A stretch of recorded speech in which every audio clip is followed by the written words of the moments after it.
Move that. Chair.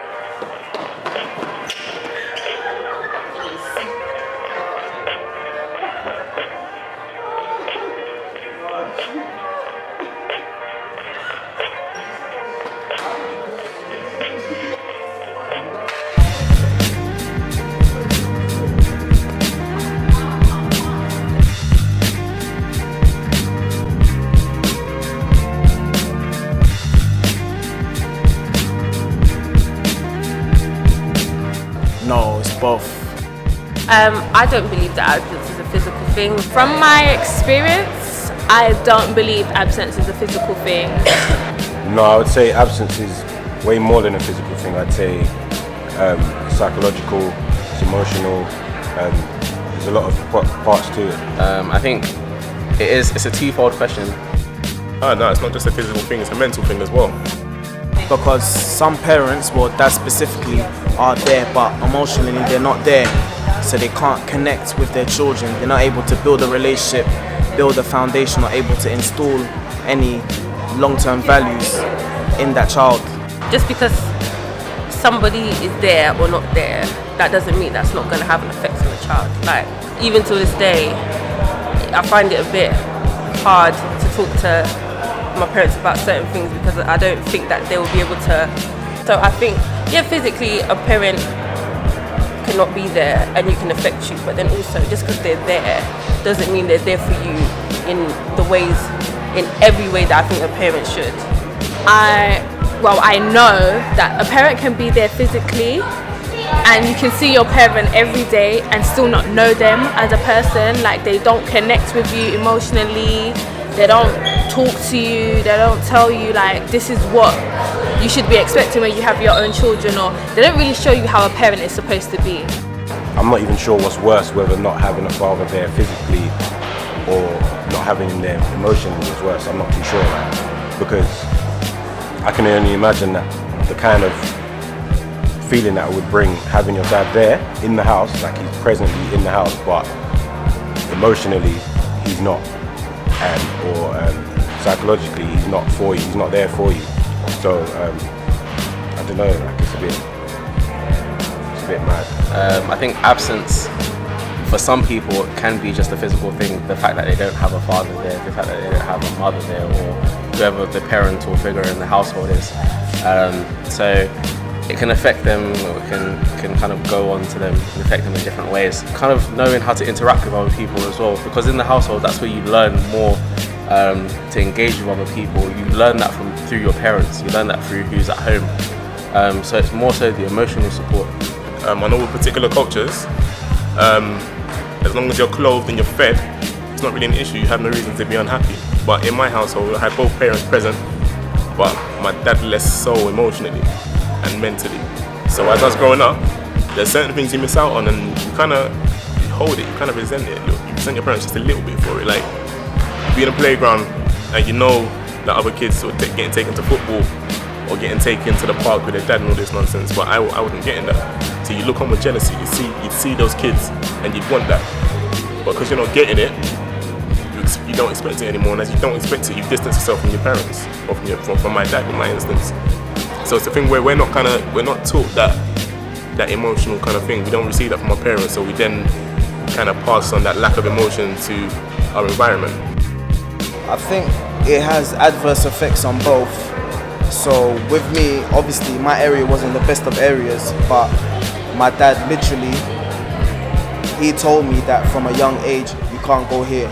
You have to be home at a certain time, always. And I never quite understood it, because other people are allowed to go and do things willy-nilly, but it's a good thing because my area wasn't the best of areas, like I said. So more than likely, if my dad wasn't there, I would have been involved in like maybe crime, drugs, violence. Maybe with girls, I think that it's important for girls to have their dad there from an early age, because if you have your dad there from the beginning, he's the first male you come into contact with as soon as you come into this world. So I feel that before you can build a relationship with men outside your house, whether it be friends, boyfriends or whatever, you need to learn first from your dad. Your dad should be the model of how men should be and how men should behave. There were certain things that I went through, or I go through now to an extent, because because I didn't really have like a male emotional kind of person in that role, and I don't have any brothers or anything like that. So at times, like the person that would supposed to tell you, the first person to tell you that you're beautiful and you know that I love you, I didn't really get that. So you kind of go outside for it, and anyone that says, oh, you're pretty or you're beautiful, you kind of jump onto that and latch onto that and become very emotional to that person. I think you need a man there, whether it doesn't have to be your dad, it could be a father figure, or it could even be your brothers or older brothers or whatnot.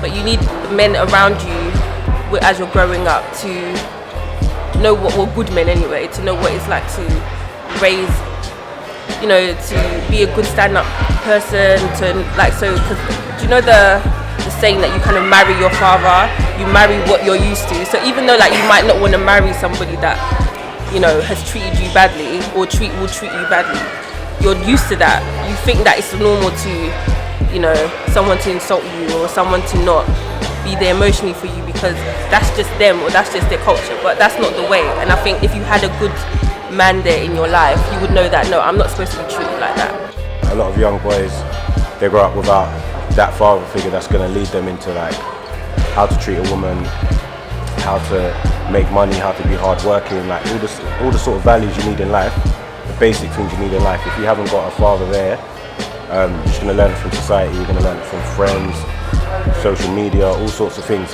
and that's never going to replace what a father can actually teach you. I think for young girls especially, it's more worrying for me because it comes down to like self-esteem, all sorts of things. Like having a father there treating you like his little princess kind of makes the difference, because if you've got that, then you're not looking for it elsewhere with other men or in other ways that other people might fulfill those needs. So I think for women especially, it's quite dangerous not to have a father figure, because if you don't have a father there that's kind of showing you how to be treated as a woman, so through the way that he treats your mother or whatever, if you don't have that there, you won't know how a woman should be treated. You won't know how to carry yourself or how to see yourself in terms of being a princess or in terms of being sort of valued or precious in a way. Your father can make you feel that way, and if you haven't had that love when you've been growing up, then it's easy to see why like a lot of young women go and look for it elsewhere. When I was growing up, like even though my parents were there was a period of my life where my mum wasn't there mentally. Like she wouldn't talk to me, she wouldn't show love or care, and I used to think that maybe it was because of me, like I had done something. It was only later growing up that I realised it was because of her relationship with my dad. And it's funny now because now I have no relationship with my dad, whereas when I was growing up, he was there for me, like he was there physically and emotionally. But then like they went through their own thing and they got a divorce, and then now we don't have no communication. And I think with that, it did kind of affect me, because it's like you can go from having your parent there, loving you, caring for you, to no contact. And I think with a lot of women as well, it affects us. Like we then have to go to other males for security, for love, something that our fathers should give us. And I think what we need to understand ourselves is, regardless of whether your parent is there or not, it's not your fault. Like you shouldn't need to go and look for someone else to give you that love and that security that they're supposed to do. Like they're supposed to be your first introduction into the world, into relationships, friendships, everything. And when your parent isn't fulfilling their duty, it does affect you a lot. Like I know a lot of people say, oh, my dad wasn't there but I don't care, I'm living a normal life. But you can clearly see the difference between children that have both their parents there and children that only have one child, like one parent. So say their mum or their dad isn't there. Like I think it affects women more, to be honest. As a man, you always find your way, because you surround yourself with boys. You've got a lot of male friends. You surround yourself with male friends, the energy, whether you're into sports or in school, there's always a lot of testosterone. So if you don't learn how to be a man from your father, you pick up from other sources, and it might not be the best way, but you always get there eventually. But with women, I think it's a lot more deep-rooted. I think you learn so much about self-value and self-worth as a woman from your dad. from that male figure in your life. And if you don't have that, you seek it elsewhere. You look for it elsewhere. You confide in a partner who himself hasn't even become a man yet. You confide in siblings who also have that lack of father presence there. So it's kind of like an endless circle for me. If you don't have that father or that male presence in your life, you kind of lose out on a lot. And I reckon it does affect women a lot more than it affects men. But I think especially for African culture, especially for ethnic minority groups, they're kind of used to working a lot.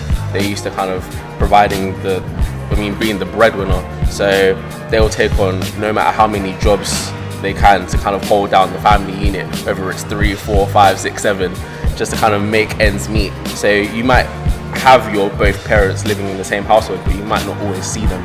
I think with your father, for a sister or for a brother, for either a male or a woman in the household, I think you learn different things. Through my dad, I've learned kind of how to be around certain women.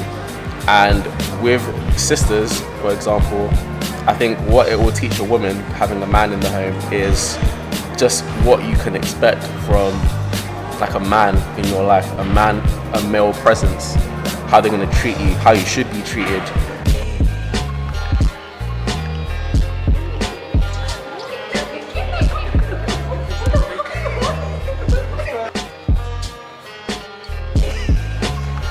Icebreaker challenge.